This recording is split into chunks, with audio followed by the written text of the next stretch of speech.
Doutora, quero fazer o melhor tratamento para varizes que existe.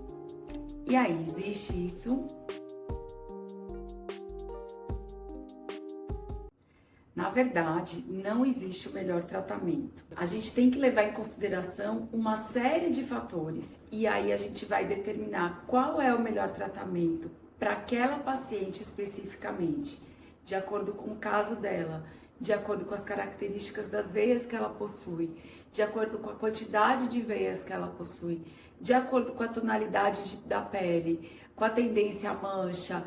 Então, não existe um tratamento que é melhor para todo mundo, como existe em alguns casos na medicina, assim, a gente sabe que existe o melhor tratamento para determinadas doenças, mas quando a gente fala de varizes, a gente não consegue dar um nome para o melhor tratamento. A gente sabe que o melhor tratamento é o tratamento que é programado, ele é planejado individualmente, de forma detalhada e muito minuciosa. Toda vez que a gente vai planejar um tratamento, o que é que a gente precisa levar em consideração? A gente precisa levar em consideração o que é que está incomodando a paciente. A gente leva em consideração se é um caso funcional ou se é um caso estético, ou se é um caso funcional e estético. A gente vai levar também em consideração as características do vaso. É um vaso mais superficial? É um vaso mais profundo? É um vaso mais fininho? É um vaso mais grosso? Então, as características do vaso são extremamente importantes. A tonalidade da pele da paciente também importa muito. Por quê? Porque a gente sabe que peles mais escuras tendem a manchar mais do que as peles mais brancas. Apesar da gente ter uma miscigenação muito grande aqui no nosso país, as pacientes com a pele mais morena têm risco maior de manchar do que as pacientes que são mais branquinhas. Outra coisa que a gente também leva em consideração é a tendência a manchas que a paciente já tem. Às vezes é uma paciente de pele bem clarinha, mas que chega contando que tem melasma, que tem manchas pelo corpo, que as cicatrizes ficam muito marcadas, que quando ela leva uma picada de inseto, fica manchado, fica marcado. Então a gente sabe que essa paciente tem um risco maior a mancha, e aí a gente vai fazer a escolha do tratamento de acordo com as características dela. Mas aí quando a gente fala dos tipos de tratamento, a gente tem muita coisa para oferecer para a paciente. A gente tem desde o procedimento cirúrgico até o procedimento da escleroterapia convencional. Antigamente, eu gosto muito de contar para as pacientes, a gente tinha duas opções para paciente que chegava no consultório. Ou a gente fazia a aplicação convencional, aquela líquida que injetava o esclerosante dentro do vaso, ou a cirurgia. E aí, no meio do caminho entre isso, a gente não tinha outra coisa. Então, ou o vaso era grande o suficiente para ser removido cirurgicamente, ou o vaso era bem fininho e a gente conseguia resolver fazendo a aplicação, a injeçãozinha que a paciente ia, às vezes, uma vez por semana no médico, levava um monte de furada. Hoje em dia, entre a escleroterapia, que são as aplicações, e a cirurgia, a gente tem uma gama de tratamentos que a gente pode oferecer. A ideia é sempre puxar a paciente para o lado menos invasivo possível. Então, a gente tenta não fazer cirurgia sempre que é viável. É claro que existem casos em que logo de cara a melhor opção vai ser cirúrgica, mas a tendência atual é você ser sempre o mais assertivo possível, sempre entregar o melhor resultado da forma menos invasiva. E aí com isso a gente consegue fazer com que a paciente leve uma vida normal durante o tratamento. Às vezes ela precisa ficar um pouquinho afastada da exposição solar, mas sem precisar se afastar das atividades diárias, fazendo com que ela possa continuar trabalhando, fazendo com que ela possa continuar indo buscar os filhos na escola, continuar indo para academia, enfim. A ideia é sempre fazer o menor procedimento possível com a entrega do melhor resultado. Quando a gente fala dos procedimentos mais simples, o mais simples que a gente tem é a escleroterapia convencional, que é aquela aplicação convencional. Gosto, uso muito, Mas hoje em dia eu uso muito pouco a escleroterapia convencional de forma isolada. E por que isso? Porque quando a gente estuda as pacientes, quando a gente avalia as pacientes com a realidade aumentada, que é aquela luzinha verde que a gente passa na perna para enxergar os vasos que estão abaixo da pele, quando a gente faz a ultrassonografia, a gente nota que em 85% dos casos, a paciente tem alguma veia nutrindo esses vasinhos. E aí é por isso que a escleroterapia convencional de forma isolada não resolve na maioria das pacientes. A escleroterapia isolada, ela funciona para poucas pacientes, quando não existem muitos vasos, ou uma paciente que já fez um tratamento completo e não tem mais nenhuma nutridora, uma paciente que já operou e não tem mais nenhuma nutridora. Agora, o fato de você já ter feito um tratamento completo e o fato de já ter passado por uma cirurgia, não significa que dali a algum tempo, geralmente são anos, não possam aparecer novas veias nutridoras que vão precisar, sim, de um tratamento sem ser a escleroterapia convencional. Mas nem sempre você vai precisar da cirurgia. Quando a gente trata antecipadamente, quando a gente não deixa a veia ficar calibrosa demais, a gente consegue tratar com laser, a gente consegue tratar com a espuma, com a combinação de aplicação com laser, com a combinação de laser com espuma, com a microcirurgia, enfim, a gente tem uma gama de tratamentos para oferecer. Voltando então, depois da escleroterapia convencional, a gente tem um tratamento que nem todo mundo faz, mas eu gosto muito, que é a crioescleroterapia. O que é a crioescleroterapia? É a injeção do esclerosante na forma congelada. A seringa ela fica toda branquinha, como se fosse aquele gelo que forma no fundo do congelador, quando a geladeira está há muito tempo sem descongelar. A ideia é que você associe o efeito químico que o esclerosante já teria quando ele está na forma líquida, com o efeito físico da baixa temperatura. Então, a gente acaba potencializando o efeito do esclerosante quando a gente congela. E o congelar não é um congelamento simples, a gente congela o esclerosante num aparelho específico para isso, próprio para isso, que leva a temperatura a menos 40 graus. E aí a gente consegue ter resultados muito bons em algumas veias chamadas de veias reticulares, especialmente naquelas que são bem próximas, aderidas às vezes à pele, e que às vezes tem um risco um pouquinho maior quando a gente vai usar espuma ou laser. Eu gosto muito da crioescleroterapia. Depois da crioesclero, a gente tem o laser.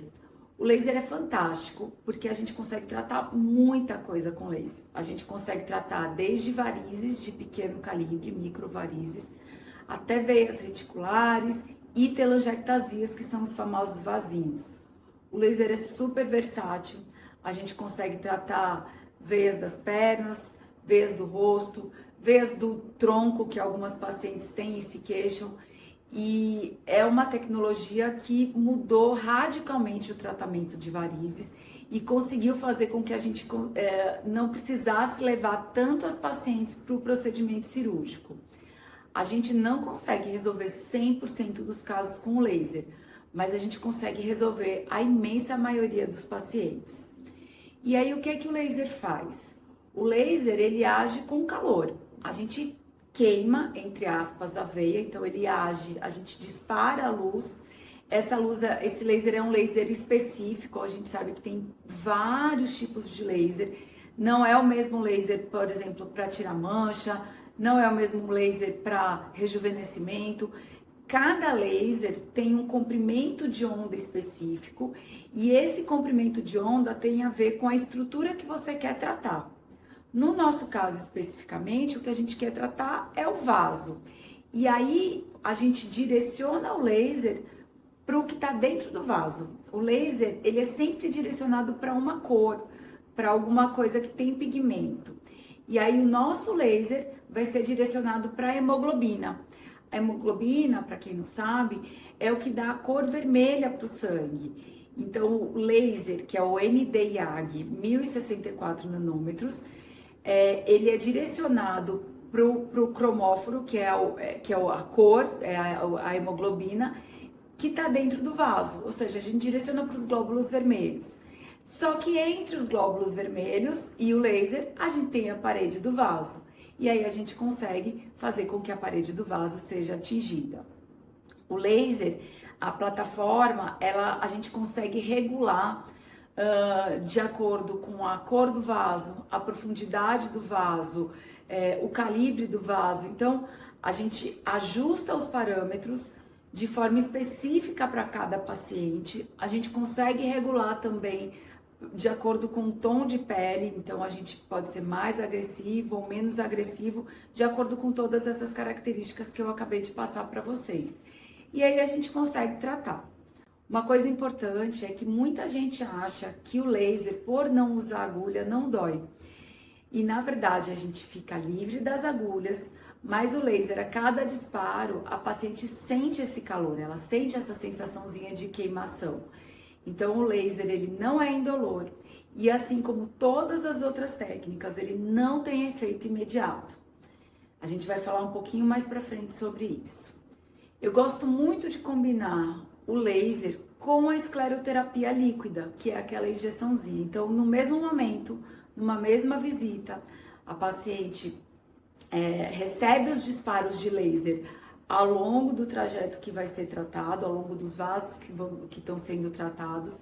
E logo depois que eu termino os disparos de laser, eu faço a injeção com o esclerosante. Eu aplico nas veias que estão sendo esclerosadas. Dessa forma, a gente otimiza muito o resultado. A gente consegue fazer com que a paciente venha menos vezes ao consultório.